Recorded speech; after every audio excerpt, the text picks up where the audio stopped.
Oh, hey, how's it going? Welcome back to Mike's Old House. I didn't expect you guys to be here today. It's been a while. We're in Mike's old house today, but we're in Mike's old basement right now in particular. And why? Because fun with water softeners. I don't know if you are familiar with water softeners or not, but a lot of homes here in northern Michigan deal with hard water, such is the case at our house. And it's noticeable when there's a problem with the water softener. So if you notice your hard water coming back, we notice it in the dishwasher. The dishes are not getting cleaned like they should. Rich people problems for sure. But first thing you want to do, consult your water softener. So obviously, you check the water softener, you make sure there's enough salt in it. We have enough salt in ours. But the problem I noticed when I got into this is that there's standing water in the water softener, and that's not supposed to be in there. So I don't know if you can see down there, but there's plenty of salt, but there's also standing water, which is not good, which means the water is not cycling into the water softener and then out. It's not coming out. The clean softened water is not coming out into the pipes or something like that. I don't know. We have an old Kenmore water softening unit here. I'm guessing turn of the century era. It's been working pretty good up until this point. And I've already been into this for a couple days now. And I realized yesterday that I was going through it backwards. I should have started somewhere where I left off yesterday. It would have saved me a couple days of heartache and sorrow. But the first thing you want to do, if you're getting into a water softener, I've already done it, but there's a couple of clips in the back and the front. You pop this top hood off of your water softener. That's gonna expose all the guts and everything in here. Water softeners are they're a pretty basic machine, but they're beyond my pay grade.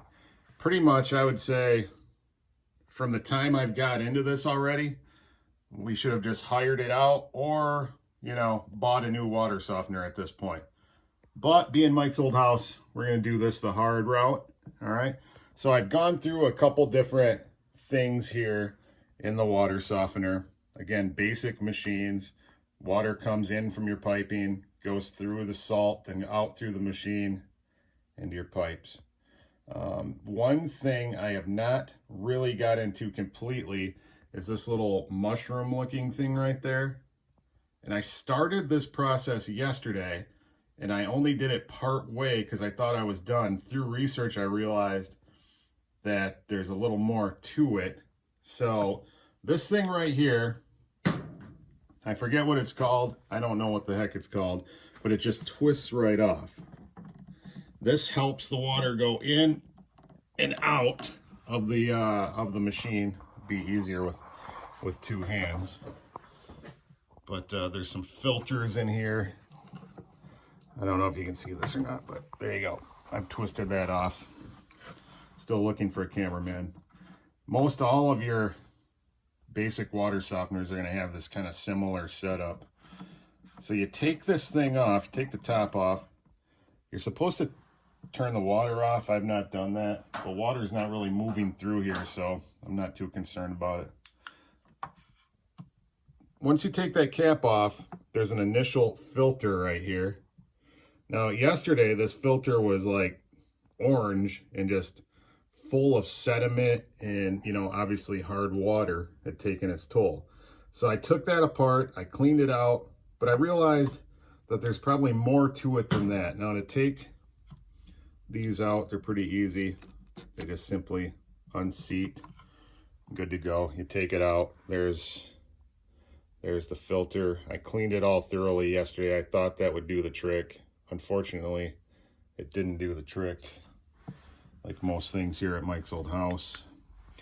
But now, getting down into this a little better, I discovered that you can take this apart further, and there's more filters underneath that are probably clogged. And I don't know if you can really see this or not. Probably not, but it's orangish sediment, just dark sediment down in there.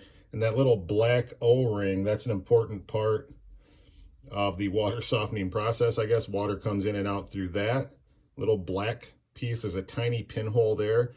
And one of the things I'm going to do is take all that apart, clean it.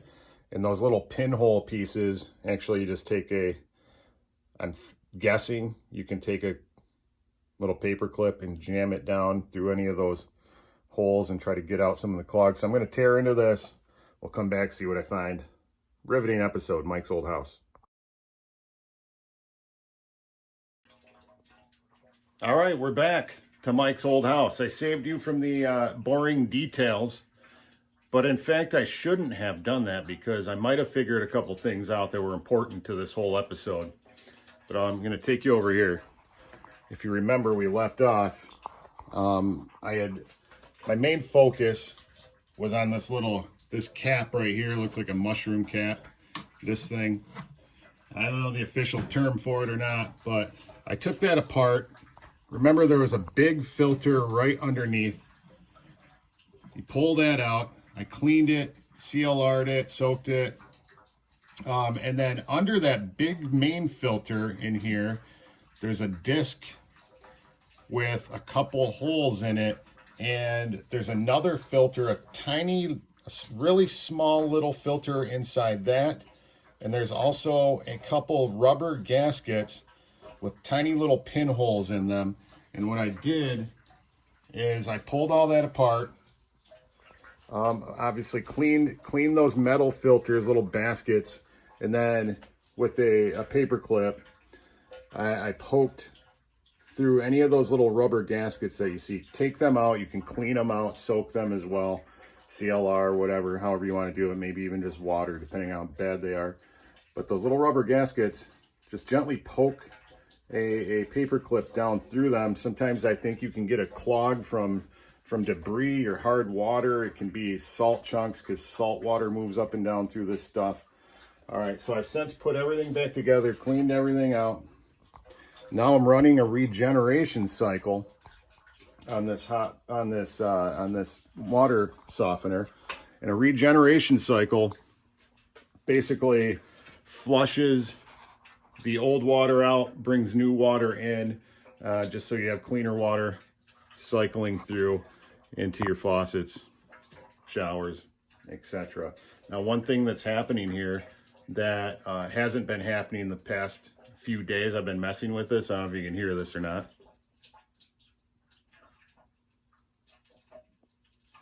Sweet sound of water draining. That's right. So I must have did something right to this point. In our drain pipe over there, I can hear water coming down, which that has not been happening. So usually for regeneration cycles on these, and I don't want to mess with it right now because I don't want it to restart, but you'll see a button on yours probably with a little plus sign. That's probably too bright. You'll see a plus sign button, and this is good to do it at night typically, or when no one's home, when no one's using the water, or else they'll be using dirty water for, dishes or showers, whatever. I usually do a recharge at night, or again in the morning if no one's home. You just hold this button down, the plus sign, and it will flash a time. You can set a recharge time for night. If you want to just do it right then and there, just hold it down for like 5-10 seconds. It will kick on. The process will begin. To simply drain the tank, it's going to want to go to a fill. It's going to want to go to a fill command first. So we'll start up here at fill. I bypass that by, once the regeneration cycle starts, just press it again, bring it down to the next cycle, which is brine. And brine is basically, from what I can tell, it's draining the brine tank, which is that nasty salt water down in there. So right now it seems to be draining. I like that sound. Hopefully now we can not have corrosive dishes and showers and all that kind of stuff. So, water softener 101. Did I do it right? Probably not. Did I save us some money? Probably. And the sound of that water draining means it just might work. All right, thanks for joining me. If you have a water softener problem of your own, consult a professional. I highly recommend it, or just buy a new one. I'll talk to you again soon. I'm Mike Misico from Mike's Old House.